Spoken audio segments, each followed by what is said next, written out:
ओम गण श्री महागणेशाय नमः। जय शिव शंकर। राधे राधे दोस्तों, कैसे हैं आप सब। दोस्तों, सावन का पवित्र माह चल रहा है। हर माह में एक शिवरात्रि आती है, लेकिन सावन माह में आने वाली शिवरात्रि को सावन शिवरात्रि या महाशिवरात्रि के नाम से जाना जाता है। यह दिन भगवान शिव मां पार्वती को प्रसन्न करने के लिए बहुत ही खास माना जाता है। शिव पुराण के अनुसार सावन शिवरात्रि के दिन भगवान शिव मां पार्वती के साथ पृथ्वी का भ्रमण करते हैं और अपने भक्तों के कष्टों को दूर करते हैं।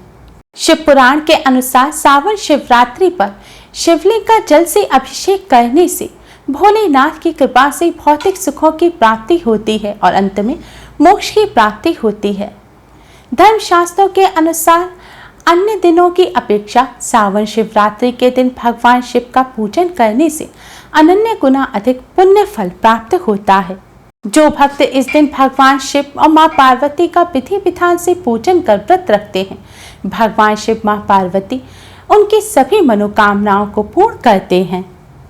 जो भक्त इस दिन भोलेनाथ को सच्चे मन से एक लोटा जल भी अर्पित कर देते हैं, भोलेनाथ की उन्हें असीम कृपा प्राप्त होती है और भोलेनाथ अपने भक्तों के बड़े से बड़े संकटों, बड़े से बड़े कष्टों को भी मिनटों में दूर कर देते हैं।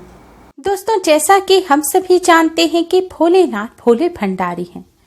वह अपने भक्तों पर बहुत ही जल्द कृपा करते हैं, लेकिन क्या आप जानते हैं कि अगर भोलेनाथ के पूजन में कुछ गलतियां कर दी जाएं, तो भोलेनाथ उतनी ही जल्दी क्रोधित भी हो जाते हैं।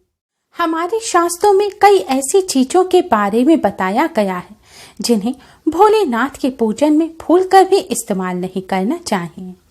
तो आइए दोस्तों, जानते हैं कि कौन सी ऐसी चीजें हैं जिन्हें भोलेनाथ के पूजन में नहीं इस्तेमाल करना चाहिए। कौन सी ऐसी चीजें हैं जो भोलेनाथ को भूलकर भी अर्पित नहीं करनी चाहिए, अन्यथा भोलेनाथ क्रोधित हो जाते हैं और व्रत और पूजा का फल प्राप्त नहीं होता। दोस्तों, भोलेनाथ की कृपा प्राप्त करने के लिए वीडियो को एंड तक जरूर देखें। आपने अगर हमारे चैनल को अभी तक सब्सक्राइब नहीं किया है तो जल्दी से चैनल को सब्सक्राइब कर बेल आइकन को भी जरूर दबाएं और इस वीडियो को लाइक कर अपने फ्रेंड्स के साथ शेयर जरूर करें। दोस्तों, सबसे पहली चीज है बेलपत्र। जी हाँ दोस्तों, आपने सही सुना। जैसा कि हम सभी जानते हैं कि बेलपत्र तो भोलेनाथ को अवश्य ही अर्पित करना चाहिए। बेलपत्र भोलेनाथ को बहुत प्रिय है, लेकिन क्या आप जानते हैं कि हर प्रकार के बेलपत्र भोलेनाथ को प्रिय नहीं है। अगर आप गलत या फिर गलत तरीके से बेलपत्र भोलेनाथ को अर्पित करेंगे तो भोलेनाथ प्रसन्न होने की बजाय आपसे क्रोधित हो जाएंगे। इसलिए बेलपत्र को भोलेनाथ को चढ़ाते समय कुछ बातों का विशेष ध्यान रखें। सबसे पहली बात तो यह है कि बेलपत्र के पत्ते कहीं से भी कटे फटे नहीं होने चाहिए। अगर बेलपत्र का पत्ता कटा फटा है या बेलपत्र पीले रंग का हो गया है तो आप ऐसे बेलपत्र को भूलकर भी भोलेनाथ को अर्पित ना करें। दूसरी बात, बेलपत्र हमेशा वही भोलेनाथ को अर्पित किया जाता है जो एक डंडे में 3 पत्ते लगे हुए होते हैं। कई बार देखा जाता है कि बेलपत्र 3 जुड़े हुए ना मिले तो लोग एक बेलपत्र का पत्ता ही भोलेनाथ को अर्पित कर देते हैं, या एक्स्ट्रा टूट जाए तो उसको भोलेनाथ को अर्पित कर देते हैं। ऐसा भूलकर भी नहीं करना चाहिए। एक बेलपत्र का पत्ता आप भोलेनाथ को भूलकर भी अर्पित ना करें, क्योंकि वह अपूर्ण होता है और अगर पूजन में आप अपूर्ण चीज चढ़ाएंगे भोलेनाथ को तो आपके पूजन का फल भी अपूर्ण रहेगा, यानी कि आपका पूजन पूर्ण नहीं माना जाएगा और आपको पूजन का पूर्ण फल भी प्राप्त नहीं होगा। इसलिए सदैव एक डंडे में जो 3 बेलपत्र जुड़े हुए हों वही बेलपत्र आप भोलेनाथ को अर्पित करें। बेलपत्र चढ़ाते समय आप उसकी उचित दिशा का ध्यान रखें। शिवलिंग पर बेलपत्र चढ़ाते समय पत्र की चिकनी सतह को आप शिवलिंग पर चढ़ाएं और जो डंडियों की तरफ है वह ऊपर की तरफ होनी चाहिए। बेलपत्र चढ़ाने से पहले आप बेलपत्र को जल से शुद्ध कर लें, उसके बाद ही भोलेनाथ को अर्पित करें। अधिकतर सावन के सोमवार या फिर शिवरात्रि के दिन ही भोलेनाथ को बेलपत्र अर्पित किया जाता है, लेकिन इस बात का विशेष ध्यान रखें कि सावन के सोमवार और किसी भी सोमवार या फिर शिवरात्रि के दिन बेलपत्र नहीं तोड़ना चाहिए। ऐसा करने से दोष लगता है, इसलिए पूजा से एक दिन पहले ही आप बेलपत्र तोड़कर रख लें। बेलपत्र कभी भी बासी नहीं माना जाता, इसलिए आप उसे धोकर भोलेनाथ को अर्पित कर सकते हैं। शिवलिंग पर बेलपत्र चढ़ाते समय हमेशा अनामिका उंगली, अंगूठा और मध्यमा उंगली की मदद से ही आप बेलपत्र भोलेनाथ को अर्पित करें। शिवलिंग पर बेलपत्र अर्पण करने के साथ ही आप जल की धारा जरूर चढ़ाएं, यानी कि पहले शिव जी का जलाभिषेक करने के पश्चात जब आप बेलपत्र चढ़ा दें तब आप थोड़ा सा जल बेलपत्र चढ़ाने के बाद शिवलिंग पर अवश्य ही चढ़ाएं। दोस्तों, दूसरी चीज है दूध।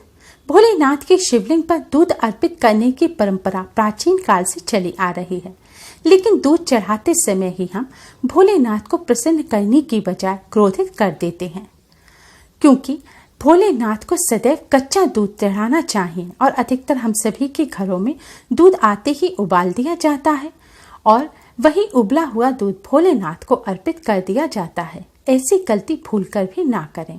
भोलेनाथ को सदैव कच्चा दूध अर्पित करें और हो सके तो गाय का दूध ही आप भोलेनाथ की शिवलिंग पर अर्पित करें, क्योंकि गाय के दूध को ही अमृत माना जाता है। दोस्तों, दूध चढ़ाते समय एक और गलती जो हम सभी करते हैं वह है दूध को तांबे के पात्र में रखकर चढ़ाना।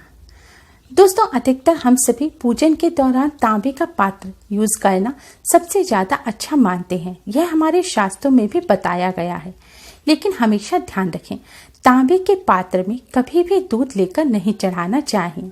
मान्यताओं के अनुसार तांबे के पात्र में दूध जहर हो जाता है और तांबे के पात्र से चढ़ाया हुआ दूध भोलेनाथ को प्रसन्न करने की बजाय नाराज कर देता है। इसलिए जब भी आप भोलेनाथ पर दूध चढ़ाएं तो आप स्टील या फिर पीतल या फिर चांदी के पात्र का इस्तेमाल करें। अगर प्योर दूध आप पूरा ना चढ़ा सकें तो आप जल में इतना दूध मिलाएं कि जल सफेद रंग का हो जाए, लेकिन ध्यान रखें दूध कच्चा ही होना चाहिए। दोस्तों, हमारे यहाँ सभी पूजन में हल्दी, कुमकुम और चावल का इस्तेमाल किया जाता है। हम सभी के पूजा का जो बॉक्स या टोकरी होती है उसमें चावल, कुमकुम और हल्दी अवश्य ही रखी होती है, लेकिन ये आपको विशेष ध्यान रखना चाहिए कि भोलेनाथ की शिवलिंग पर कभी भी चावल, कुमकुम या फिर हल्दी ना चढ़ाएं। भोलेनाथ की जो शिवलिंग होती है वह भोलेनाथ का बैरागी रूप है और हल्दी, कुमकुम सौभाग्य के प्रतीक होते हैं। इसलिए भोलेनाथ की शिवलिंग पर कभी भी हल्दी, कुमकुम नहीं चढ़ाने चाहिए। और चावल तो चढ़ा सकते हैं, लेकिन चावल चढ़ाते समय भी इस बात का विशेष ध्यान रखें कि चावल टूटे हुए नहीं होने चाहिए। चावल हमेशा साबुत जो चावल का दाना हो, जिसे अक्षत कहा जाता है, उसी को पवित्र माना जाता है। ऐसे चावल ही आप भोलेनाथ की शिवलिंग पर चढ़ा सकते हैं। अगर आप भोलेनाथ की प्रतिमा का पूजन कर रहे हैं, तस्वीर है, मूर्ति है, भगवान शिव जी का परिवार है, तो आप भोलेनाथ को हल्दी, कुमकुम से तिलक कर सकते हैं। हल्दी, कुमकुम केवल शिवलिंग पर नहीं चढ़ाई जाती, क्योंकि वह भोलेनाथ का बैरागी रूप है। तस्वीर और प्रतिमा पर आप हल्दी, कुमकुम चढ़ा सकते हैं। क्योंकि भोलेनाथ का शिवलिंग बैरागी रूप है, इसीलिए शिवलिंग पर कभी भी लाल रंग के पुष्प वगैरह भी नहीं चढ़ाने चाहिए। कोई भी ऐसी चीज जो सौभाग्य के प्रतीक होती है वह भोलेनाथ की शिवलिंग पर भूलकर भी अर्पित ना करें।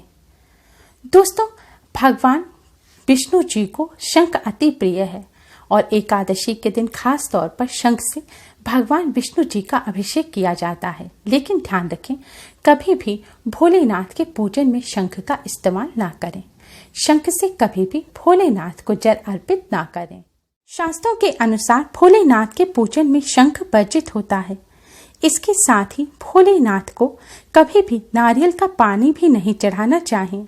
भोलेनाथ को आप नारियल अर्पित कर सकते हैं, सूखा नारियल या फिर हरा नारियल भी अर्पित कर सकते हैं, लेकिन नारियल का जो पानी होता है वह कभी भी भोलेनाथ की शिवलिंग पर ना चढ़ाएं।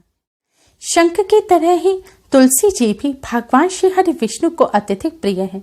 तुलसी के पत्ते के बिना भगवान विष्णु का पूजन अधूरा होता है, लेकिन शास्त्रों के अनुसार भगवान शिव जी का पूजन करते समय आप भूलकर भी तुलसी का पत्ता ना रखें।